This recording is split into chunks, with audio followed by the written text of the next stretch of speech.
Hey everyone, welcome to the 7 p.m. Speaker Archive meeting. I'm Justin, I'm an alcoholic. Justin.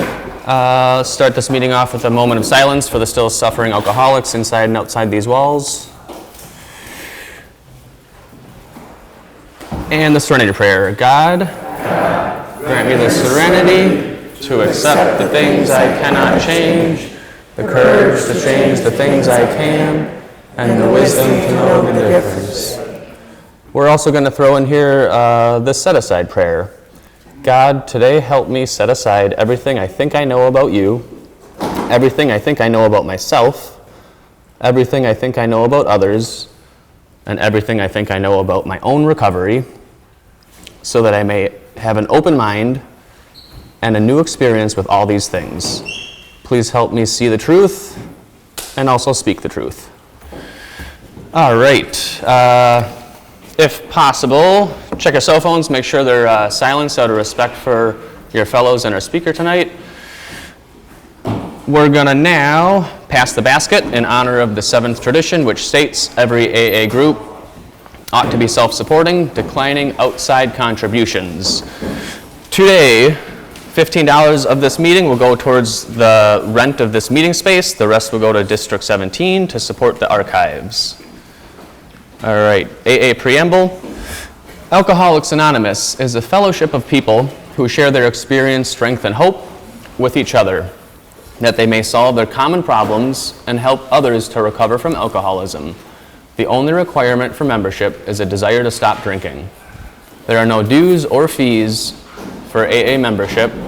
We are self-supporting through our own contributions.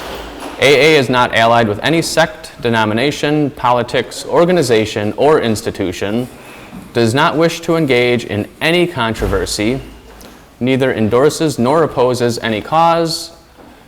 Our primary purpose is to stay sober and help other alcoholics achieve sobriety.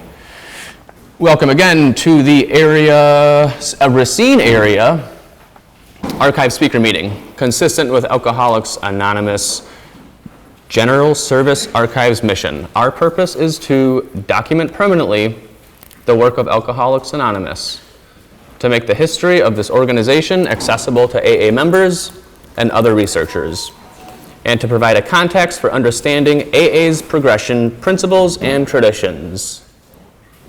We will meet here at the Grove Club on the last Sunday of every month. The first half of the meeting will be a question and answer period, followed by a break. After the break, our speaker will resume with sharing their experience, strength, and hope pertaining to a chosen page from the Big Book. This meeting will be recorded and stored at the Racine Area Central Office. A digital copy will be sent to the Area 75 Archives. You may contact your District 17 Archives Chair to arrange access to the recordings. Okay, not to call anyone out, just that we can give you a warm welcome. Is there anybody here with less than 30 days sobriety? Nice, awesome, welcome.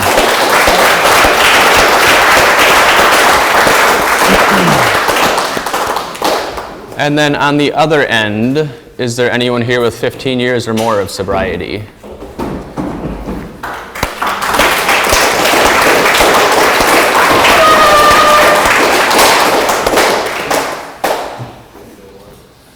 All right, the speakers selected for this meeting are old-timers.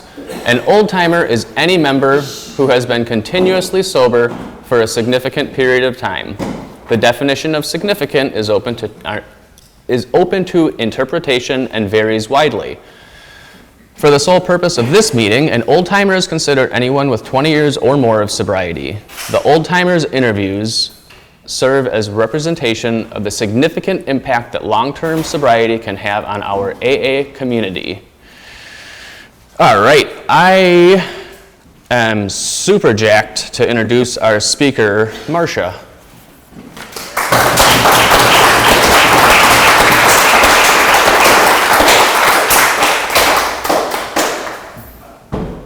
I would ask if you're ready, but I feel like I should ask the crowd if they're ready for this. This is going to be a hoot. All right, Marcia, what's your sobriety date? The one that my sponsor and I were able to settle on was, that's a whole story in itself, September 14th, 1980. There was a lot of in and out prior to that. But I was pregnant at the time, and my daughter's in the audience, and she's my sober baby. Nice. I was still using when I was pregnant with her, but I stopped using, and she was born with no, as far as I know, fatal alcohol syndrome. I don't think so. I'm just kidding. I really don't. So 1980. Nice. In the fall of 1980 was when I stuck and stayed. Yeah. But there was a lot of in and out prior to that. I had periods of time. So that's what, almost 44 years? I think we're coming up on 45.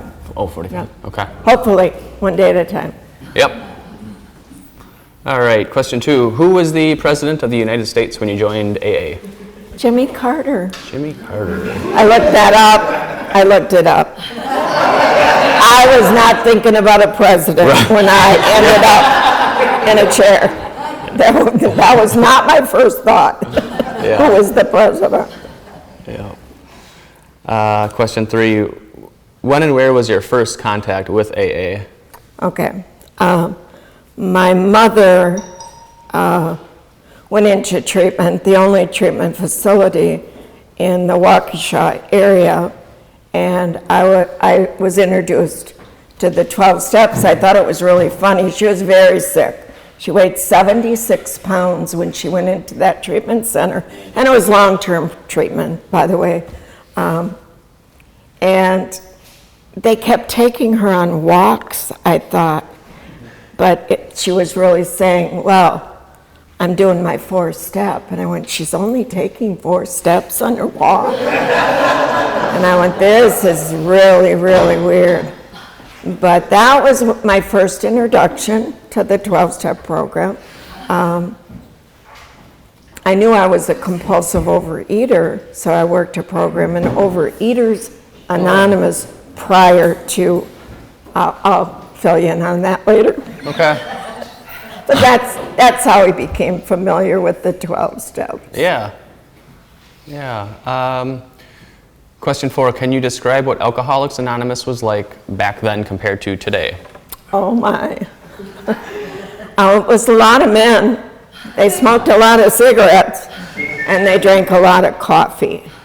I walked down the stairs in Delafield for the first time, and I went, I don't belong here. They were very kind to me, but there was no women. There were no treatment centers back then. There was that one that my mom went to that was like a sanitarium. They kept her in this place for like 6 months. And then she went into Milwaukee to what was called Maida House, and subsequently ended up working at Central Office. She was the lady, if you called Milwaukee, it was Alcoholics Anonymous, may I help you? And so she stayed sober until she died in Arizona. But no, there was, I didn't walk in and say, boy, welcome, here's your big book, I want to sponsor you. It was not like that. Trust me, it was not like that. Actually, it was not even like that at the Grove when I came in. But when I came to Racine from Waukesha, I did have some clean time. Tracy and I came here. I got a job at a battered woman's shelter that happened to be housed right across from the Alano Club. I think that's a whole nother story. But yeah, there was not, meetings were different. Different culture, hey? Oh, it was just a whole different time. 1980, I don't know if any of the other people that have talked about that, AA was not the way it is now, definitely. Yeah. Yeah. I can break it down in 10-year increments of how it was, but no, I didn't get my first big book for a very long time. Literature was scarce. I walked around with an acceptance pamphlet that I paid 25 cents for. In my purse, 25 cents. That little acceptance pamphlet now is like $1.25 with inflation.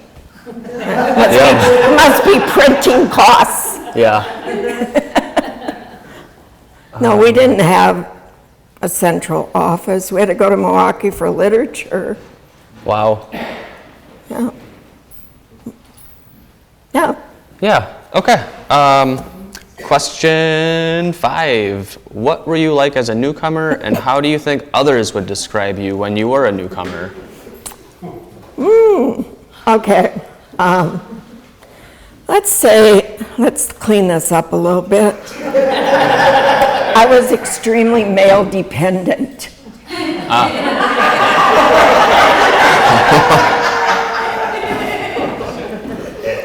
Male dependent. Okay.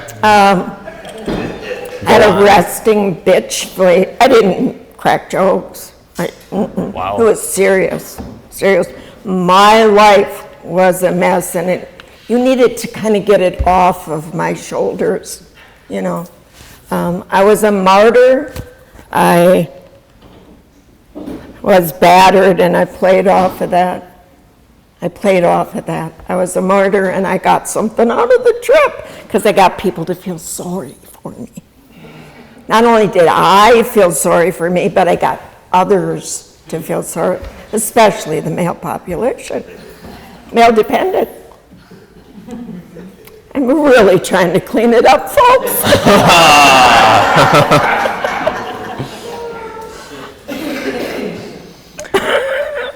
Sounds like you're kind of maybe the polar opposite of how you are today, no? Yeah, I still have my moments. Okay. I still have character flaws. Lots of people call them shortcomings. Yep, those darn character defects. Yeah, defects. I've cleaned it up a little. I have flaws. I'm flawed. Okay. Question 6. Who was your first sponsor, and how did you end up working with them? Well, I was my own sponsor. I sponsored me. It worked well. Not. Because I was a different kind of alcoholic, you see. My mother was the alcoholic. She took pills and drank. My sister put a needle in her arm, so she was the drug addict. I was different. My case was different. I came in different. I just wanted to not pay consequences anymore. You know, I want the world off of my shoulder. Back then they called it a mood-altering chemical. Yeah, I altered my mood. At your expense. Yeah. And mine too. The lies we tell ourselves and others. I was a liar. I was a big liar. Yeah. How long do you think you sponsored yourself for? That's a very good question. I have my moments today. Oh, yeah, sure. Yeah, quick character flaws. Sure, okay. I like to think I do it better these days. I have my moments. Like when I can't get a hold of my own sponsor, she's busy with her goats. And I kind of sponsor myself. Yeah. No, I have a tribe of people. I can be serious for a minute. I have a fabulous 5, and they hold me accountable. I don't know if anybody in this group has heard about steel on steel, how steel sharpens steel. I've heard it. It's true. It's in the Bible. Yeah. So anyhow, any hoodle doodle, I am sponsored, and I do sponsor. Yeah, perfect. 7. Who were the alcoholics prominent in your early sobriety? When I came to Racine, I'll just handle that versus, I stayed in this community for, I want to say, a good 17 years. So when I came in, I ran into, and I don't think they're in the audience, Mark and Mike, I think people know about Mark and Mike. They were newcomers when I came.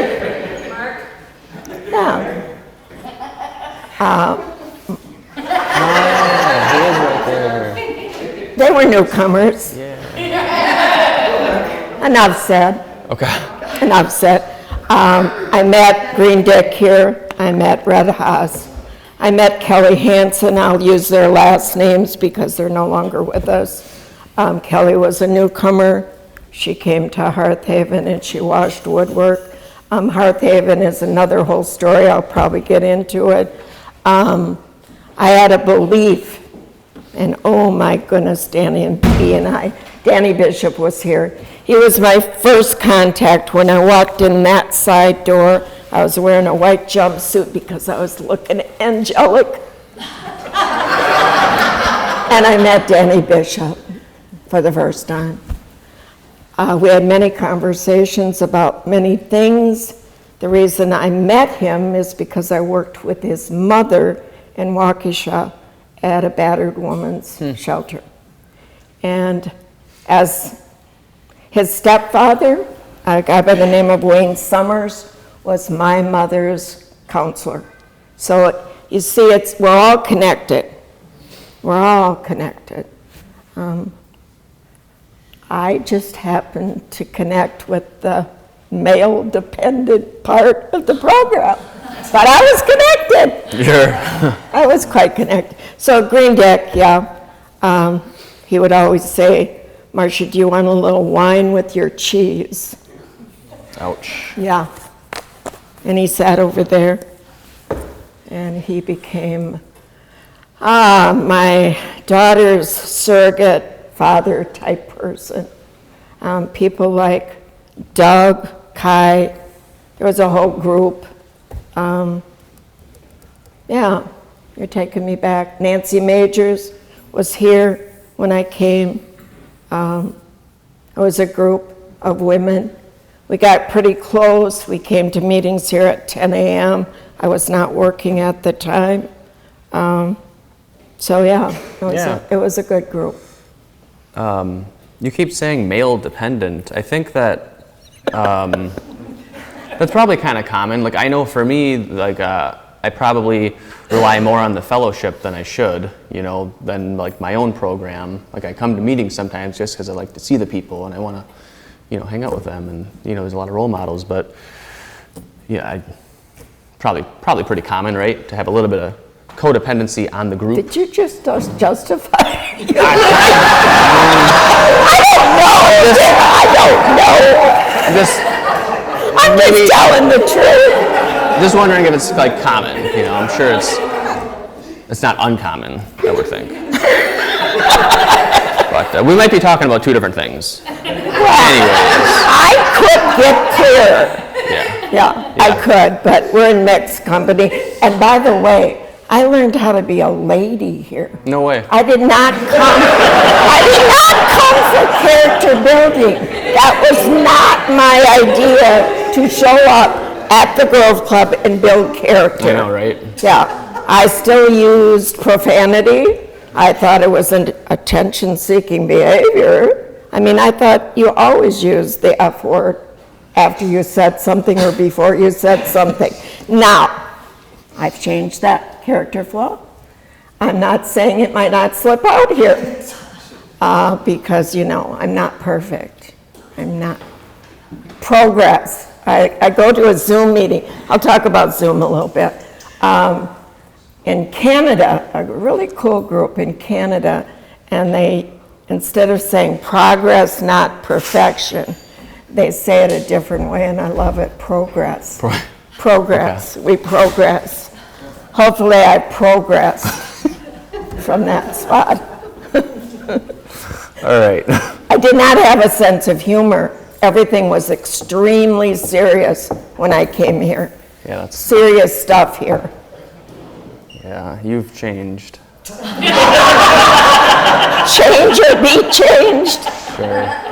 There's a part that says in the book clearly, and we miss it, happy, joyous, and free. Yeah. I did not get clean and sober to be glum. I know, right? Yeah.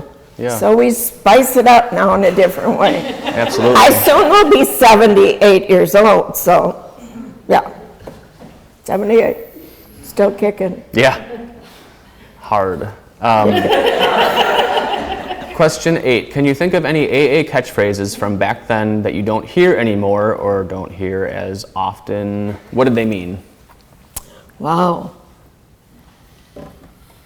I remember hearing at the tables, take the cotton out of your ears and put it in your mouth. I heard early on, just sit in a chair, just come sit. Now I'm cleaning that one up too, because Jimmy Fox is back there. Okay, I'm cleaning it up. There's another part to that, you just sit in the chair. Just come, sit in the chair. They call that keep coming back, I think. Okay. Yeah, but just sit in the chair. I also, you don't hear too much at the tables. Stick around and wait for the miracle to happen. But yeah, the rest of them, they were downstairs on the wall, and they were in tiny little plaques. I think they're spaced out down there. But I really thought those were what you told newcomers when you didn't know what else to say. Yeah. When you were all done preaching, you just said, well, you know, easy does it. Yep. First things first. One day at a time. And keep it simple. Keep it simple. Yeah. Oh, and this is a simple program for complicated people. Yeah, that one was really good too. Yeah. Slap in the face, but yeah, that's a good one. Yeah. Platitudes. I thought they were platitudes. They were just something to say. Sure. Yeah. Platitudes. Now I don't believe that, but yeah, I watch myself, especially sponsoring, that I don't just say, well, you know, first things first, baby. I knew what my first thing first was, but, and there was also a lot of dances. I probably missed that. This place had a lot of dances. So, yeah. Cool. Well, if you're male dependent, not so cool, buddy. Not so cool. With the dances. Preferably the steps. Yeah. The book. Oh, Preferably. I gotcha. Sure. The book. Yeah. Yep. The actual Yeah, program. the actual book Yeah. of Alcoholics Anonymous. Yeah. Yes, we get it. Page 58, 500, yeah, all that. The first 164 pages, what a revolution it was for my mind to realize that there was a textbook, because I like the stories, I was a storyteller, but there was 164 pages that we could break down sentence by sentence, and that I could actually treat my ism. Did you realize that? 60 to 63 treats your ism. I was alcoholic long before I put the first drink in my body or took the first pill. Wow, what a concept. That it's treatable. I had an illness that was treatable. I was just not a social misfit. And I still kind of believe I am a little on the edge. You have to understand, Justin, I'm cleaning up my language. So this is very difficult to explain without using certain adjectives. Sure, yeah. How about service work in early recovery? Did you get involved with any of I that? can talk to you about that. So I was sponsoring myself. And there was a place called RACO. It's called RACO now. It was central office is what we called it back then. And there was a hotline. We needed hotline volunteers. I was a volunteer coordinator with another woman. I don't know if she's in program anymore, but anyhow, we shared that responsibility. And I rode a bike from Sturdivant to RACO and switched the hotline. We switched it, old-fashioned. We had to actually switch it at the office. So people man the hotline at night, and in the daytime, like Sunday morning, it got to be switched. You couldn't do all the tech stuff they do now. I never was a technical person, anyhow. But anyhow, I could ride a bike, and I had a key, and I could go downstairs and switch the hotline.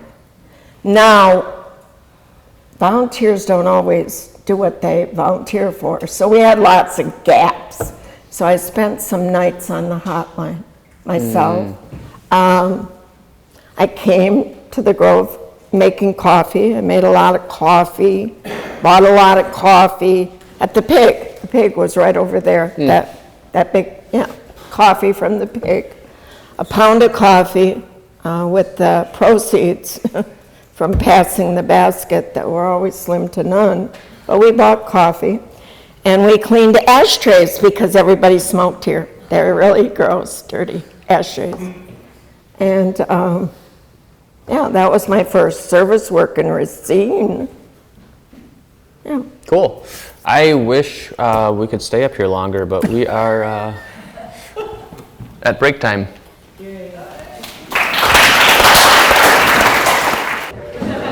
All right, everyone, let's give it up for Martha again. Marcia.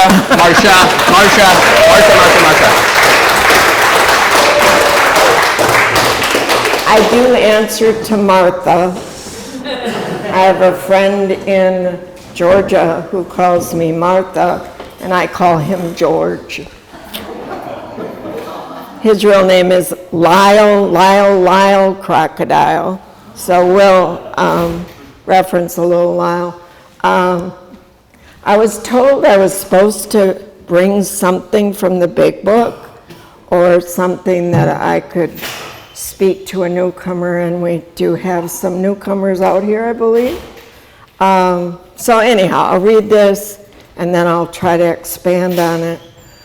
This comes from the back of the book. It doesn't come from the first 164 pages. I could go there. I'll probably end with a final read from page 164. But anyhow, there's a story in the back. It's called Keys of the Kingdom. My daughter probably predicted I would go here. AA is not a plan for recovery that can be finished and done with. It is a way of life, and the challenge contained in its principles is great enough to keep any human being, I like that part, human being, not a human wasing, a human being striving for as long as he lives. We cannot outgrow this plan. As arrested alcoholics, we must have a program for living that allows for limitless expansion. Keeping one foot in front of the other is essential for maintaining our arrestment. I love this paragraph. I couldn't really decide what I was going to land on because I really, really like page 420, the last part of acceptance. I really, really like that read. And I like the last part of Keys of the Kingdom. There's a paragraph, there is no more aloneness with that awful ache so deep in the heart of every alcoholic that nothing before could ever reach it. That ache is gone and never needs to return again. When I came to program, there was that ache. I did not belong. I didn't fit. I came in busted, broken. I think some people call it tore up from the floor up. I put a new meaning to restless, irritable, and discontent. And I had a mouth that was like a truck driver. And I don't mean to bash any truck drivers out here or any sailors out here. My mouth was not pure. And I still don't have a halo. But I truly believe what I just read. I would never have dreamed that coming and sitting at a chair at a table of Alcoholics Anonymous was going to bring a life of limitless expansion. Limitless. What does limitless mean for this old girl? It has no bounds. It gives me the opportunity to give away what I've been freely given. Freely given. A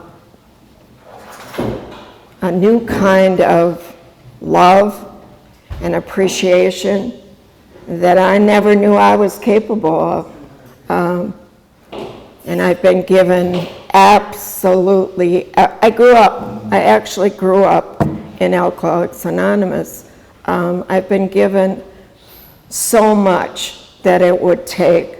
You know where it says our primary purpose is to stay sober. Well, sobriety looks different on me today than it did 20 years ago. But my primary purpose is to stay sober and what that looks like. But the last part of it is to help other alcoholics, to give away what I've been freely given. The message. The 12-step is near and dear to my heart. I do maintenance of 10, 11, and 12, but when it says, having had a spiritual awakening as the result of these steps, we tried to carry this message. The message that we carry is we've had a spiritual awakening as a result of the steps, and then practice the principles of the program in all our affairs, not just when we're sitting at a meeting, but it happens when we drive a car or when we're in Walmart and we want to trip the kid, you know, or the neighbor that decides to mow the grass real early and we want to sleep. It says practice the principles in all our affairs. And then there's another place in the book that says we grow in effectiveness and understanding with love and tolerance as our code. And isn't it wonderful, at night I can take a review. I can look at the day and I can say, was I dishonest? Was I selfish? Was I full of fear? And did I cop a resentment? And was I kind and loving to all? Most times I say no. And then it says, what could I do better? How can I do better? And right after that paragraph, it gives us a whole thing that we can do every single morning on awakening. Oh, I don't know about you, but I don't always wake up spiritual.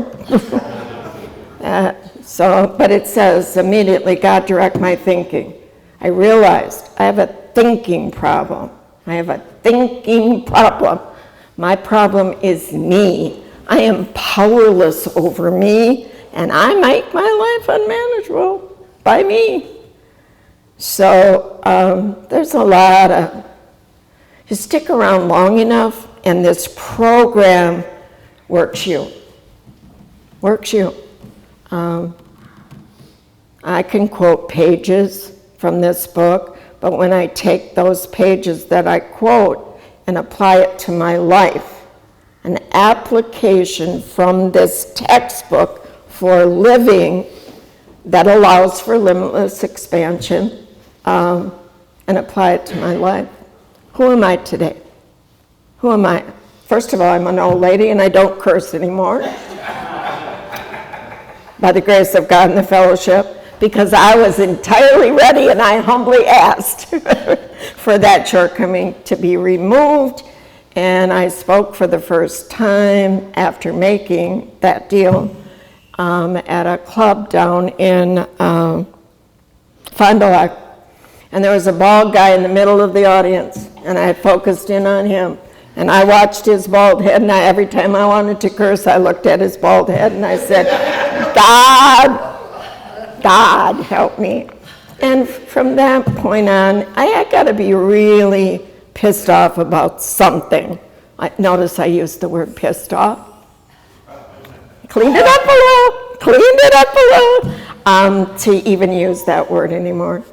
It is not becoming of a lady. I've touched on that. I didn't come here to build character. those character building things. A gift of desperation. Pain has been the biggest motivator in my life to change. Pain. I could stand up here and talk about all kinds of things, from childhood abuse to divorce to death to recent death, my son's death from cancer. But the reality is, in all of that, I did not drink. I did not take a pill.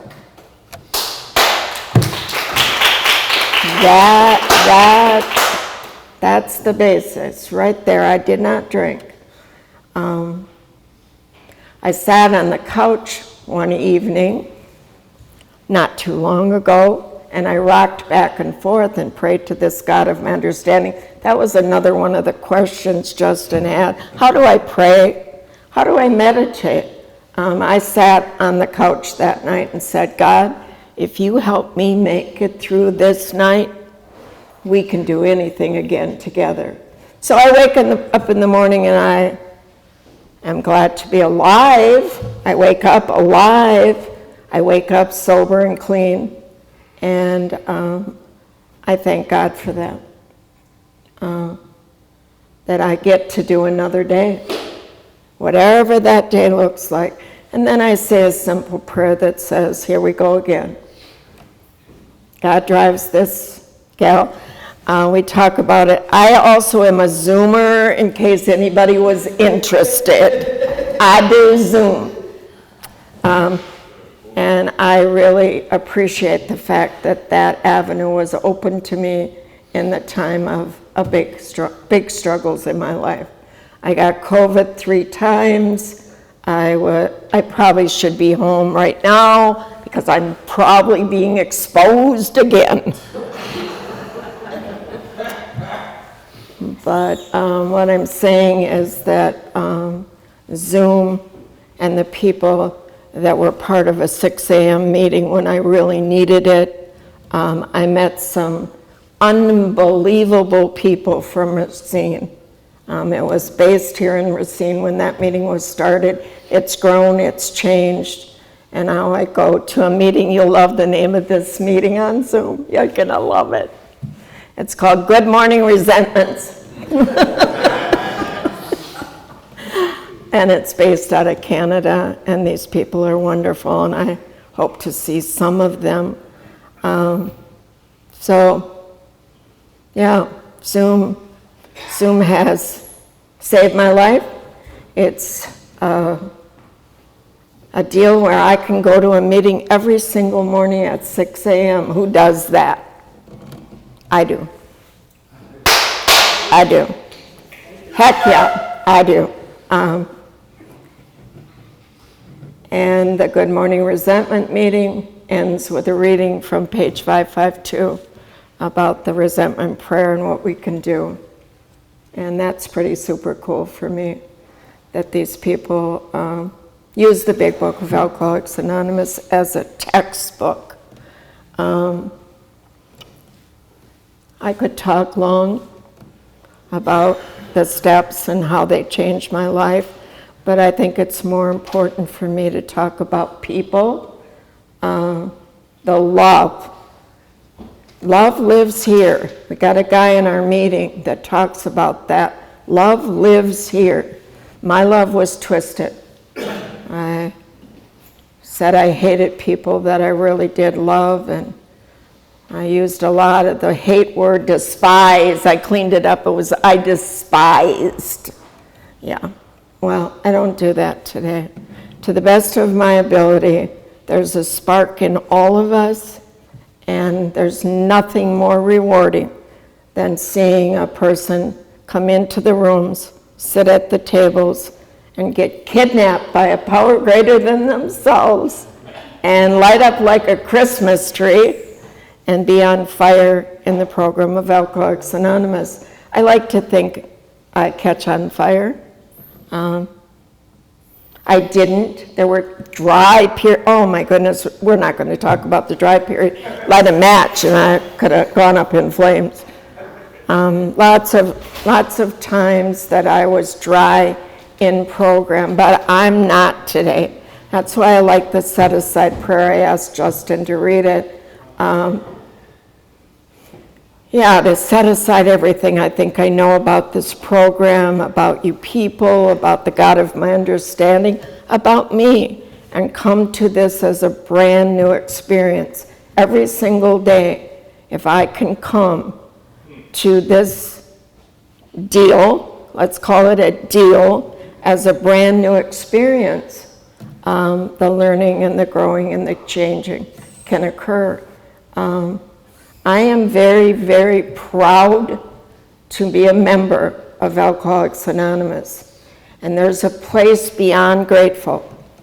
And now I just got the goosebumps. That says the juice just came through. My daughter talks about the Jews. I got the Jews. I am beyond grateful for the people that came before me, the people that I'm soon to meet, and all of you at the Grove Club for giving me what I have today. Yeah, and I think I'm pretty much all over the place, and I think I'm done. It's been an honor to stand up here. I'm going to tear up just a little bit, because that's who I am. An honor to be in a place where many, many people have stood before. I remember speaking quite some time ago. I think I spoke with Jim Wagner that night. There were two speakers, and I remember him saying, trust God, clean house, help others. I thought, oh my goodness, what is he talking about? But anyhow, he says it often, and I remember coming off the stage at one particular time, and Rhett came up to me and he tapped me on the shoulder and gave me a big hug. And he said, you almost got it, kid. Yeah, almost got it. So hopefully tonight I got it, and some of you got something out of what I had to say. Thank you.